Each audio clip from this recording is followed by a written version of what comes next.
BJP నాయకులు మాట్లాడుతున్నారు. అనవసరంగా ఫ్యామిలీలు కుటుంబాలు కూడా చెల్లాచెదరం అయిపోయినాయి ఈ ఫోన్ ట్యాపింగ్ వల్ల అంటూ నిన్న బీజేపీ బండి మాట్లాడే లత్కోర్ నా కొడుకులకు చెప్తున్నా నేను. వాడు బీజేపీ ఓడే కానీ కాంగ్రెస్ ఓడే కానీ, అరే నాయన నీ ప్రభుత్వం బీజేపీకి సంబంధించిన కేంద్ర ప్రభుత్వం కూడా ఫోన్ ట్యాపింగ్ చేస్తుంది. దానికి మంత్రులు కారకులు కాదు, దానికి ప్రధానమంత్రి కారకుడు కాదు, దానికి బీజేపీ నాయకులు కారకులు కాదు.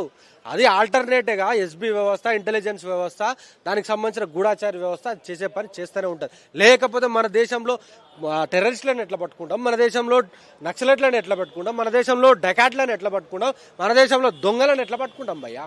ఫోన్ ట్యాపింగ్ వ్యవస్థ లేకపోతే ఎట్లా పట్టుకుంటాం? దానికి ఏదో మంత్రులు ఆదేశిస్తారో, ప్రభుత్వంలో ఉన్నటువంటి పెద్దలు ఆదేశిస్తూ చేయరు వాళ్ళు. అదొక రకమైన ఆల్టర్నేట్ ప్రాసెస్. దానికి సంబంధించిన డబ్బులు ఆడిటింగ్ కూడా ఉండదు, ఎవరు అడగరు. పలానా ఒక ఇంటెలిజెన్స్ వ్యవస్థకి 100 కోట్లు ఇచ్చినాం, దాని మీద నువ్వు చెప్పురా బాబు ఏం లెక్కలు అంటే కూడా దానికి లెక్కలు అడగరు. ఆ యొక్క అర్హతలు ఉండవు. ఎందుకనంటే వాళ్ళ డ్యూటీ ఒకరికి 100 రూపాయలు ఇస్తారు, 1000 ఇస్తారు, 1,00,000 ఇస్తారు, ఇచ్చి వాళ్ళ దగ్గర నుంచి ఇన్ఫర్మేషన్ రాబట్టుకుంటారు.